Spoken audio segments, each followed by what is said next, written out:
الرجيم بسم الله الرحمن الرحيم رب اشرح لي صدري ويسر لي أمري واحلل عقدة من لساني يفقهوا قولي اللهم صل على فاطمة وأبيها وبعلها وبنيها وسر المستودع فيها بعدد ما أحاط به علمك بسم الله الرحمن الرحيم ألم تر كيف فعل ربك بأصحاب الفيل ألم يجعل كيدهم في تضليل وأرسل عليهم طيرا أبابيل ترميهم بحجارة من سجيل فجعلهم كعصف مأكول۔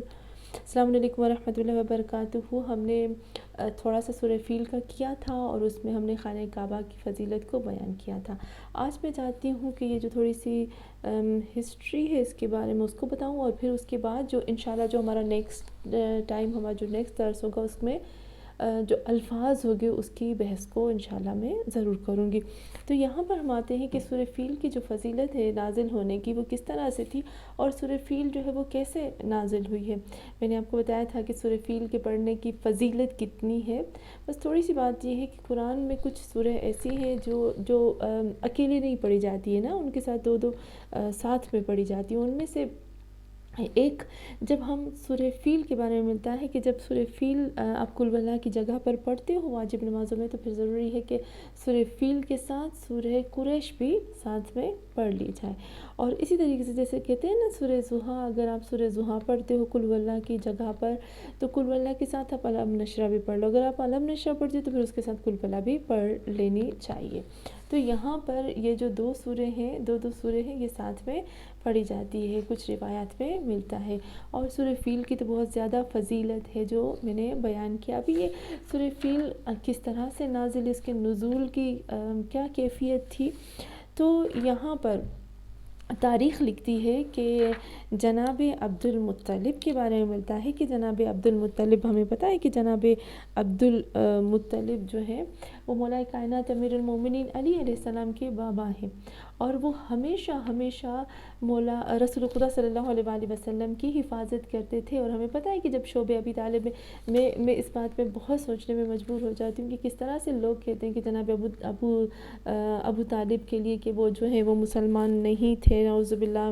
اور وہ جو تھے وہ آخری وقت تک اسلام نہیں لایا۔ عجیب باتیں کرتے ہیں یہ لوگ،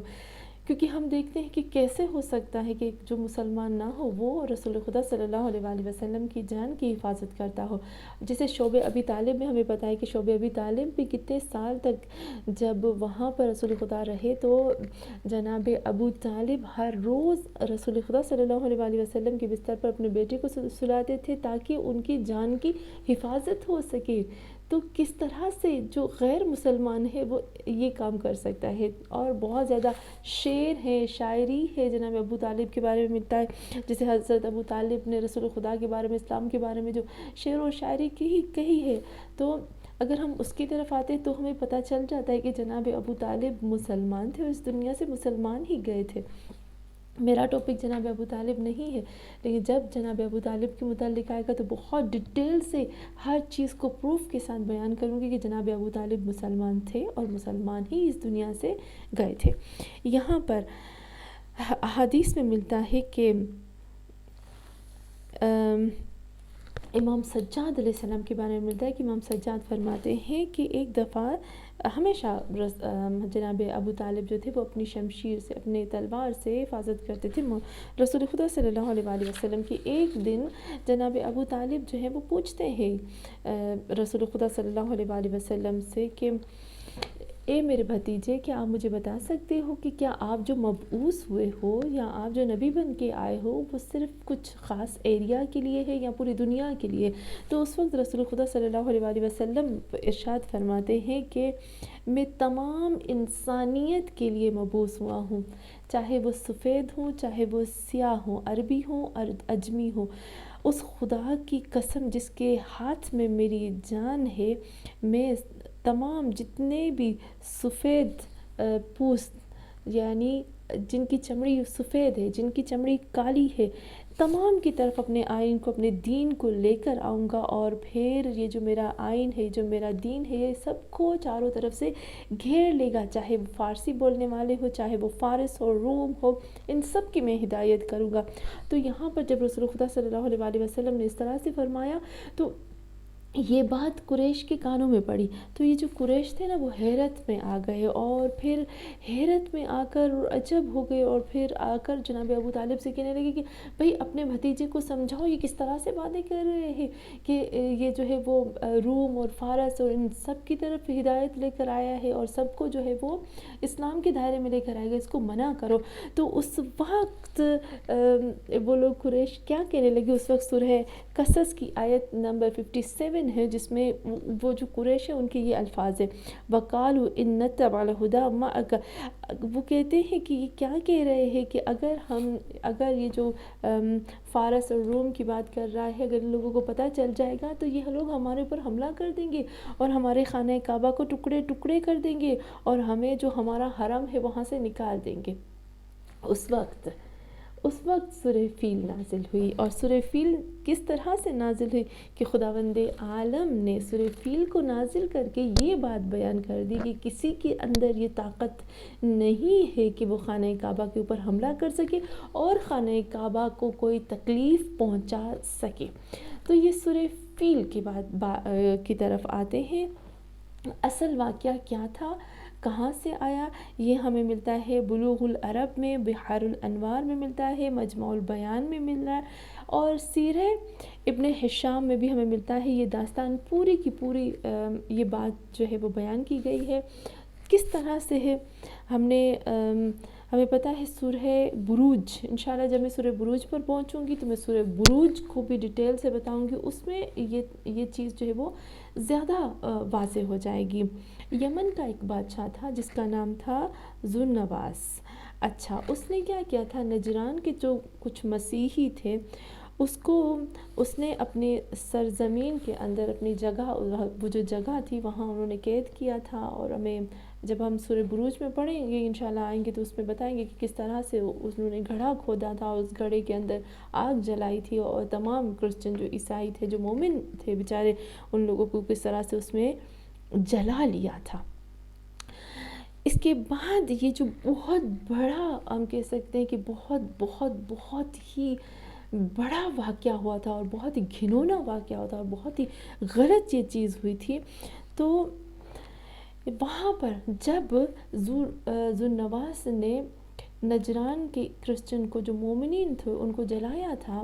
تو اس میں سے ایک شخص تھا جس کا نام تھا دوس، وہ اس میں سے بچ گیا تھا، اور بچ کر سالم وہ بھاگ کر جاتا ہے کیسر روم کی طرف، جو کہ مسیحی تھا، جو کہ کرسچن تھا، اس کو ساری چیز بتاتا ہے، اور بتانے کے بعد اس کو بتاتا ہے کہ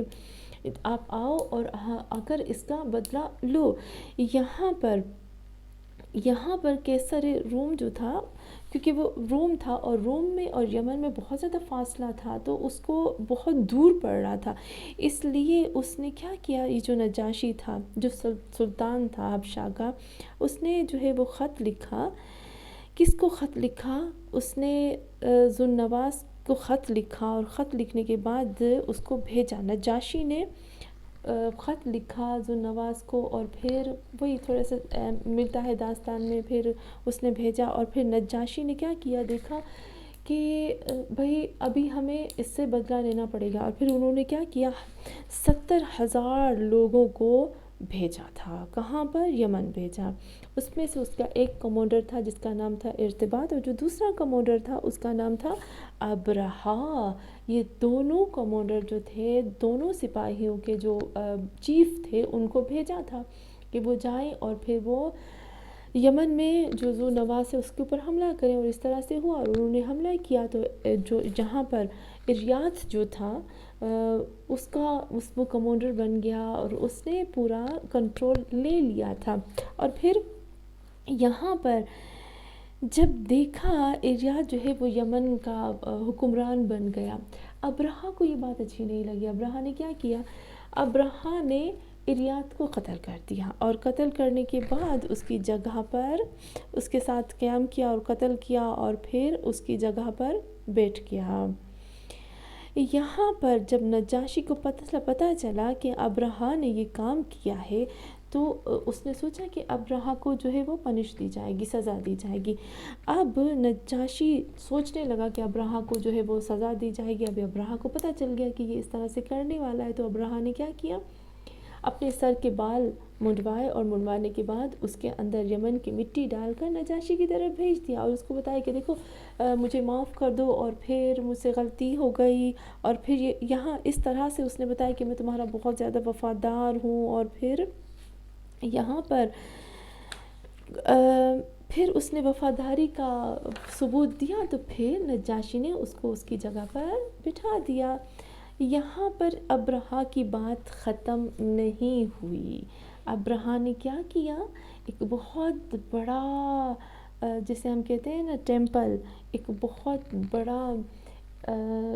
کلیسا بنایا، ایک بہت بڑی لیس بنائی، ایک بہت بڑا ہم کہہ سکتے ہیں کہ کرسچن کی عبادت گاہ بنائی، بہت بہت بڑی، ایسی بڑی کہ اس دور میں کبھی بھی کسی نے اس طرح سے نہیں بنائی تھی۔ ابھی ابرہہ کو یہ بات پتہ ہے کہ یہاں پر پوری دنیا میں، پورے عربوں میں جو سب سے زیادہ اہم چیز ہے نا وہ ہے خانہ کعبہ۔ تو ابرہہ کو یہ پتہ تھا کہ جب تک خانہ کعبہ موجود ہے تب تک جب تک خانہ کعبہ موجود ہوگا تب تک کوئی بھی میرے کلیسا کی طرف نہیں آ سکتا۔ تو ابرہہ نے ایک پلاننگ کی، اس نے ایک پلاننگ کی کہ ہم کیا کریں گے کہ میں پورے کچھ تاریخ پر ملتا ہے کہ ابرہہ نے سوچا کہ خانہ کعبہ کو وہاں سے اٹھا کر وہاں پر شفٹ کیا جائے، اور کچھ نے یہ سوچا کہ وہ سوچ رہا تھا کہ خانہ کعبہ کو ختم کر کے اس کو ہی اپنی عبادت گاہ بنائی جائے، اور اس کے لیے ابرہہ نے بہت بڑے بڑے بزرگ ہم کہہ سکتے ہیں تبلیغ کرنے والے عربوں کی طرف بھیجا اور حجاز کی طرف بھیجا۔ یہاں پر عربوں نے جب سب نے دیکھا، کیونکہ سب کو پتہ ہے خانہ کعبہ جو ہے وہ حضرت آدم سے لے کر ہے، پھر حضرت ابراہیم علیہ السلام نے اس کو آباد کیا، تو یہاں پر جب عربوں نے دیکھا تو وہ تو پریشان ہو گئے کہ یہ تو ہمارے کیا ہوگا ہمارے خانہ کعبہ کا، کیونکہ ان کو بہت بڑی عقیدت تھی، اس دور سے عقیدت تھی عربوں کو، عرب نہیں چھوڑ سکتے تھے، کیونکہ خانہ کعبہ کے اندر جو توحید پرست تھے وہ توحید کے لیے جاتے تھے، جو بت پرست تھے ان کے بت پڑے ہوئے تھے، اور تاریخ میں ملتا ہے کہ اسلام سے پہلے ہی خانہ کعبہ ان کے لیے اتنا اہم تھا کہ اسلام سے پہلے بھی وہ حج موجود تھا، اور پھر وہ لوگ جب خانہ کعبہ سے دور جاتے تھے، مکے والے خانہ کعبہ سے دور جاتے تھے تو اس خانہ کعبہ سے تھوڑے سے پتھر اٹھا لیتے تھے، اور پھر وہاں جا کر ان میں سے اس کی عبادت کرتے تھے، اور ان کو خانہ کعبہ کی طرح سامنے رکھتے تھے، اور پھر وہاں پر وہ عبادت کرنا شروع کر دیتے تھے۔ وہ خانہ کعبہ کے بغیر رہ نہیں سکتے تھے، یعنی اس قدر اہمیت تھی خانہ کعبہ کی اسلام سے پہلے بھی۔ تو وہ لوگ بہت پریشان ہو گئے کہ بھائی اب کیا ہوگا۔ تو کچھ روایات میں ملتا ہے کہ یہاں پر چھپکے سے ایک گروپ اٹھا، اور اس گروپ نے آ کر اس کے ابرہہ کے کلیسا پر، اس کے جو چرچ تھا اس کے اوپر حملہ کیا اور اس کو آگ لگا دی۔ ابھی کچھ روایت میں یہ ملتا ہے اور کچھ میں یہ ملتا ہے کہ ابرہہ کے جو کلیسا تھا کچھ لوگوں نے اس کو نجس کر لیا، گندگی اس کے اندر ڈال دی اور پھر وہ نجس ہو گیا۔ تو ابرہہ کو اس میں بہت بڑا غصہ آیا، اور اس نے سوچا کہ اب مجھے خانہ کعبہ کو بالکل ہی ختم کرنا ہے۔ اس کو اس کا یہی تھا کہ ابھی مجھے خانہ کعبہ کو بالکل ختم کرنا ہے، تاکہ پوری دنیا جو ہے وہ میرے اس چرچ کی طرف، کلیسا کی طرف، اس ٹیمپل کی طرف آئے اور یہاں آ کر عبادت کرے۔ تو یہاں پر اس مقصد کے لیے ابرہہ نے کیا کیا؟ اس مقصد کے لیے ابرہہ نے سوچا کہ میں جاؤں گا خانہ کعبہ اور وہاں پر حملہ کروں گا، اور حملہ کرنے کے لیے اس نے، کچھ تاریخ میں ملتا ہے کہ اس نے ایک ہاتھی لیا تھا، اور کچھ میں ملتا ہے کہ اس نے 10 ہاتھی لیے، اور کچھ میں ملتا ہے کہ اس نے 8 ہاتھی لیے تھے۔ ہاتھی لانے کا مقصد کیا تھا اس کا؟ ہاتھی لانے کا مقصد یہی تھا کہ اس کو پتہ تھا کہ عربوں کے اندر اونٹ بھی ہیں، بکریاں بھی ہیں، گائے بھی ہے، گھوڑے بھی ہیں، ہر چیز موجود ہے، لیکن عربوں کے لیے یہ جو ہاتھی ہے یہ ایک نئی چیز ہے نا، عربوں میں ہاتھی نہیں دیکھا گیا۔ تو ایک تو یہ تھا، اور دوسرا یہ تھا کہ وہ ہاتھیوں کو لے کر ایک دہشت پھیلانا چاہتا تھا، ایک خوف پھیلانا چاہتا تھا کہ ہاتھی ایک بہت بڑا جانور ہے، اور اس خوف کو دیکھ کر عرب جو ہے وہ ڈر جائیں گے اور پھر وہ پیچھے ہٹ جائیں گے۔ اور دوسری بات اور تیسری چیز یہ آتی ہے کہ اس کا ایک خاص ہاتھی تھا جو کہ بہت بہت بہت وحشی تھا، جو کہ کنٹرول سے باہر تھا، جو کہ بہت زیادہ ہم کہہ سکتے ہیں نا کہ وہی وحشی تھا۔ تو اس نے سوچا کہ یہ میں لے کے جاتا، جس کا نام تھا محمود۔ ابھی ابرہہ جو ہے وہ اپنے ہاتھیوں کے ساتھ آتا ہے مکے کے اندر، اور یہاں پر جیسے ہی وہ مکے کے اندر آتا ہے، اس نے سب کو اعلان کر دیا کہ جو بھی عربوں کا مال ہے اس کو لوٹ لیا جائے، اس کو غارت کر لیا جائے، سب کے اونٹوں کو، بکریوں کو، سارے مال کو، ملکیت کو، پراپرٹی کو لوٹ لیا جائے۔ اور دوسرا، وہ جب جیسے ہی مکہ میں آیا اس نے اعلان کیا کہ اے لوگوں، مجھے تم سے کوئی کام نہیں ہے، میں یہاں تمہارا خون بہانے نہیں آیا، بلکہ میں خانہ کعبہ کو ختم کرنے کے لیے آیا، میرا مقصد صرف اور صرف خانہ کعبہ کو مسمار کرنا ہے، ختم کرنا ہے، میرا اور کوئی مقصد نہیں ہے۔ تو اس نے جناب ابو طالب کے بھی 200 اونٹ جو تھے وہ لے لیے تھے۔ یہاں پر آتا ہے کہ جب ابرہہ اس طرح سے آیا تو ابرہہ نے میسیج بھیجا کہ جو خانہ کعبہ کا جو مکہ کو بڑا ہے اس کو بلا کے لے کے آؤ۔ تو جیسے ہی سب کو پتا تھا کہ جو خانہ کعبہ کا جو مکہ کا بڑا ہے وہ جناب ابو طالب ہی ہے، عبدالمطلب ہے۔ تو جناب عبدالمطلب کو جو پتا چلا اور پھر انہوں نے بلایا کہ آپ آؤ، آپ کو ابرہہ بلاتا ہے، تو ابرہہ نے سوچا، یہاں یہ تاریخ لکھتی ہے کہ ابرہہ نے یہ سوچا تھا کہ جیسے ہی جناب ابو طالب آئیں گے وہ نعوذ باللہ ان کی انسلٹ کریں گے، ان کے ساتھ بہت برے طریقے سے پیش آئیں گے اور اپنی دہشت جو ہے وہ ان کے اوپر جھاڑ دیں گے۔ لیکن تاریخ لکھتی ہے کہ جیسے ہی جناب عبدالمطلب جو تھے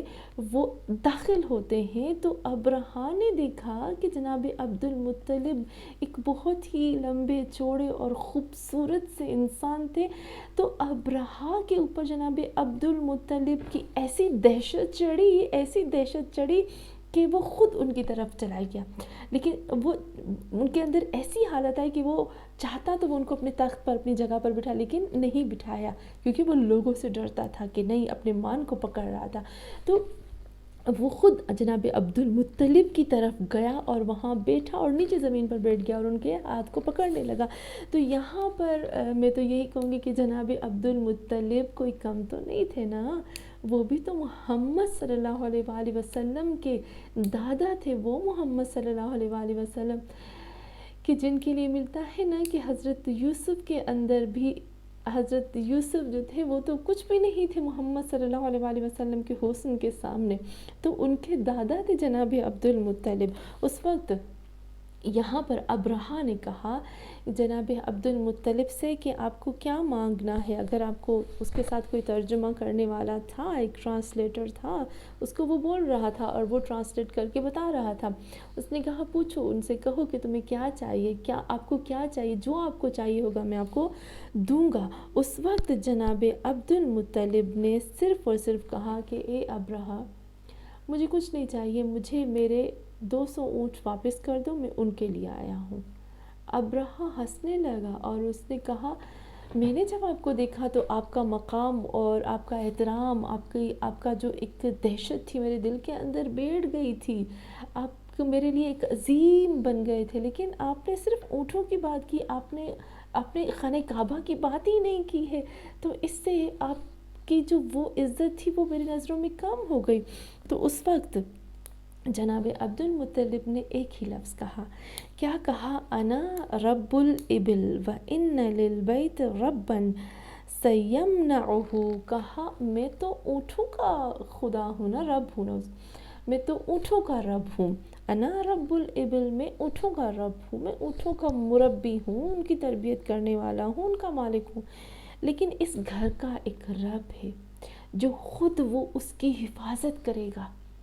یہاں پر تاریخ لکھتی ہے کہ جب جناب عبدالمطلب نے یہ لفظ کہے نا تو پورے کا پورا ابرہہ لرز گیا ان لفظوں سے، حیرت کی بات ہے کہ یہاں پر اس کو سائن مل رہے ہیں لیکن پھر بھی اس کے اندر وہ چیز نہیں آ رہی کہ وہ اپنے آپ کو روک سکے۔ خداوند عالم انسان جب کوئی غلط کام کرنے لگتا ہے نا، اس کو بار بار وہ سائن دیتا ہے، اس کے اندر وہ اس کی روح کو بار بار لرزاتا ہے، لیکن پھر بھی وہ شیطان اس کو اتنا اس کے لے کے جاتا ہے، اتنی شیطان کی تابع ہو جاتا ہے کہ پھر وہ باز نہیں آتا۔ تو یہاں پر آتے ہیں کہ جناب عبد المطلب جو تھے، وہ جناب عبد المطلب آتے ہیں اور پھر وہ یہی ملتا ہے کہ لوگوں سے کہتے ہیں کہ اے لوگوں جاؤ تم پہاڑ کی طرف جا کر پناہ مانگو، اور پھر خانہ خود جو ہے وہ خانہ کعبہ کی طرف کے اندر جاتے ہیں اور خانہ کعبہ کے پاس جا کر دعا مانگتے ہیں۔ وہ اتنی خوبصورت دعا ہے، اتنی خوبصورت دعا ہے، جب میں جناب ابو طالب جناب عبد المطلب کی یہ دعا پڑھتی ہوں میرے دل میں جا کے لگتی ہے۔ کیا کہا اللہم ان المرء یمنع رحلہ فامنع رحالک لا یغلبن صلیبہم ومحالہم ابدا محالک جر جمیع بلادہم والفیل کی یسبو عیالک اللہم ان المرء یمنع رحلہ فامنع عیالک وانصر علی آل الصلیب وعبدیہ اليوم آلک۔ یہاں پر اس کا جو ترجمہ بنتا ہے وہ یہی بنتا ہے کہ خداوند عالم سے جناب عبد المطلب اپنے ہاتھوں کو بلند کر کے، اپنے دونوں ہاتھوں کو بلند کر کے اس طرح سے دعا مانگتے ہیں، اور ان کے وہ اس طرح سے شعر پڑھتے ہیں، کیا کہتے ہیں کہ خدایا ہر کوئی اپنے گھر کی حفاظت کرتا ہے، بس تو یہ گھر جو ہے وہ تیرا گھر ہے، تو اپنے گھر کی حفاظت فرما۔ اور پھر کیا کہتا ہے کہ ہر کس کو اے اللہ تو ہرگز ان کو اجازت نہ دے کہ یہ لوگ جو ہیں یہ اپنی قدرت اور اپنا پاور اور اپنا غلبہ تمہارے گھر کے اوپر کر سکیں، اور اے اللہ یہ ہاتھی لے کر آئے ہیں، اور خدایا یہ اپنی پوری طاقت کے ساتھ آئے ہیں تمہارے حرم پر حملہ کرنے کے لیے، تو اپنے حرم کی حفاظت فرما، اور اے اللہ ہر کوئی اپنے رہنے والوں کی، اپنے بسنے والوں کا دفاع کرتا ہے، تو یہاں پر جو ساکنان حرم ہیں، جو رہنے والے ہیں حرم کے، اللہ یہ تیرے ہیں، یہ تیرے بندے ہیں، اپنے بندوں کی، اپنے حرم کی حفاظت فرما۔ یہاں کہتے ہیں کہ حضرت جناب عبد المطلب جو تھے وہ اس طرح سے دعا مانگتے ہیں، اور دعا مانگ کر پھر ایک پہاڑی پر چڑھ جاتے ہیں، اور پھر تھوڑی سی پہاڑی پر چڑھ جاتے ہیں، اور وہاں پر کسی کو بھیجتے ہیں جس کا نام تھا ابو قبیس۔ اس کو کہتے ہیں کہ جا کر دیکھو کہ تمہیں کیا خبر ملتی ہے، تم جا کر وہاں سے اس کو دیکھو۔ اور تاریخ میں ملتا ہے کہ کچھ تاریخ میں ملتا ہے کہ جناب ابو طالب جو تھے وہ دور سے دیکھ رہے تھے اللہ کے نظارے کو، اسے لگ رہا تھا کہ جسے انتظار کر رہے ہیں کہ کوئی اللہ کی مدد آئے گی، جیسے ان کو پہلے سے ہی جیسے الہام ہو چکا تھا، جیسے مجھے ایسے لگتا ہے، کیونکہ یہ سارا انتظام جناب عبد المطلب خود کر رہے ہیں، دعا مانگ رہے ہیں۔ اور پھر ابو قبیس کو کہتے ہیں کہ جاؤ تم جا کر اس پہاڑ پر دیکھو اور بتاؤ کہ کیا نیوز ہے، وہاں سے کیا خبر آتی ہے۔ اور پھر جب خود یہاں پر آتے ہیں، ابو قبیس آتے ہیں اور پھر آ کر بتاتے ہیں، کہتے ہیں کہ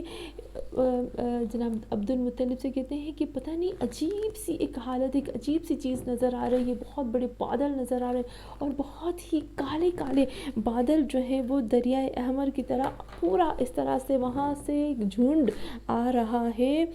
سرزمین مکہ کی طرف۔ اس وقت جناب عبد المطلب کیا کہتے ہیں اور خوش ہو گئے، اور خوش ہونے کے بعد کہتے ہیں یا معشر القریش ادخلوا منازلکم فقد اناکم اللہ بالنصر من عنده۔ اے قریش، اے یا معاشر القریش، اے قریش والو چلے جاؤ ابھی اپنے گھروں کی طرف، سکون سے جا کر بیٹھو، اور اللہ کی نصرت آ گئی، اس کی طرف سے جو مدد تھی نا وہ آ گئی ہے، اور وہاں پر اللہ کی طرف سے جو مدد تھی وہ آ گئی تھی۔ اور دوسری طرف جو ابرہہ تھا وہ بڑے وقار کے ساتھ جس اپنے ہاتھی پر سوار تھا، جس کا نام تھا محمود، اور اس کے بارے میں ملتا ہے کہ اس نے اتنی کوشش کی کہ اپنے ہاتھی کو آگے بڑھائے، وہ ہاتھی آگے بڑھ نہیں رہا تھا، اور جتنی وہ طاقت لگا، لیکن جیسے ہی وہ ہاتھی کا چہرہ یمن کی طرف کرتا، ہاتھی فوراً چلنا شروع کر دیتے تھے۔ تو یہاں پر آتے ہیں کہ بہت بہت بہت اس نے کوشش کی کہ وہ پہنچے، لیکن ہاتھی جو ہے وہ نہیں آ رہا تھا۔ ابھی یہ سلسلہ یہیں پر ہی تھا کہ عجیب ایک منظر تھا کہ کچھ پرندوں کے جھنڈ آ گئے، اور وہ پرندے جو تھے جن کی چونچ میں ایک پتھر تھا اور ایک دوسرے اس کے پنجوں میں تھا، 2 پنجوں میں، ایک چونچ میں 3 پتھر، کچھ تاریخ میں بتایا کہ ان کے پاس تھے، اور وہ پرندے جو تھے وہ آتے ہیں اور ابرہہ کے لشکر پر حملہ کرتے ہیں۔ اور کس طرح سے حملہ کرتے ہیں کہ ان کے اندر جیسے کہتے ہیں دانے، ایک دانہ ہوتا ہے دال کا، چنے کی دال کے برابر کا دانے کی طرح اتنے چھوٹے چھوٹے پتھر تھے، اور وہ جیسے ہی مارتے تھے وہ پتھر سوراخ کر جاتے تھے اور وہ انسان وہیں گر جاتا اور وہیں ختم ہو جاتا تھا۔ اور اس طرح سے کر کے جب ان پرندوں نے حملہ کیا تو وہاں پر ابرہہ کا لشکر ختم ہوتا گیا، اور جو لوگ بچتے گئے وہ دوڑنے لگے یمن کی طرف، اور راستے میں پوچھتے تھے کہ یمن کا رستہ کہاں پر ہے، اور وہ بھاگنے لگے اور وہیں پر گر جاتے اور وہیں پر وہ ڈھیر ہو جاتے۔ اور ابرہہ کے بارے میں بھی ملتا ہے کہ ابرہہ کو بھی ایک پتھر لگا تھا جس میں وہ زخمی ہوا تھا، اور پھر سنا جو یمن کا کیپٹل ہے وہاں اس کو لے گئے اور وہاں پر اس کی جان چلی گئی۔ یہاں پر ملتا ہے کہ یہاں ایک بہت بڑا اس میں لیسن ہے ہمارے لیے، انشاءاللہ میں اس بات کو بتاؤں گی کہ ابابیل کی میننگ کیا ہوتی ہے، کیونکہ ہم لوگ سمجھتے ہیں ابابیل ایک خاص پرندے کا نام ہے، نہیں، ابابیل جو ہے وہ پرندے کا نام نہیں ہے۔ انشاءاللہ میں ڈیٹیل سے بتاؤں گی کہ ابابیل کسے کہتے ہیں، ابابیل کی میننگ کیا ہوتی ہے، اور پھر یہ جو پرندے تھے ان کے اندر جو پتھر تھے وہ کس قسم کے تھے اور کیا تھا اس کے اندر، ہر ایک پتھر کے اندر بایو ڈیٹا کیسے لکھا تھا، کس کے اوپر کیسے کیسے لگنا تھا، یہ پورا ڈیٹیل سے بتاؤں گی۔ اور پھر ہمیں کیا اس سے لیسن ملتا ہے، ہم کیا اس میں سے سبق لیتے ہیں۔ تو یہ ہماری ہو گئی سورہ فیل کے بارے میں، اور ملتا ہے کہ جس دن یہ جو دانوں کی بیماری تھی یا برس کی بیماری، ایسی جو بیماری تھی وہ پہلی مرتبہ قریش میں اس وقت ہوئی تھی، کیونکہ یہ واقعہ پیش ہوا تھا، اور اسی سال میں رسول خدا جو تھے وہ پیدا ہوئے تھے، اور یہ سال اتنا خاص تھا کہ اس کو عام الفیل کہا گیا، اور یہ اتنا مشہور تھا، اس لیے اللہ نے قریش کے لیے آیت نازل کی علم تر۔ کیا تمہیں نہیں پتا؟ کیونکہ علم تر کی میننگ میں انشاءاللہ کروں گی کہ علم تر اور نظر اور پھر بصر، کیونکہ یہ سیم میننگ میں آتا ہے، تو اس کو بھی میں انشاءاللہ کروں گی۔ تو یہ عام الفیل مشہور ہوا، اور پھر یہ بہت ہی خاص تھا، اور یہاں تک میں ختم کرتی ہوں، انشاءاللہ نیکسٹ ٹائم اس کو آگے میں بڑھاؤں گی۔ وصلی اللہ علی محمد وعلی آلہ طیبین۔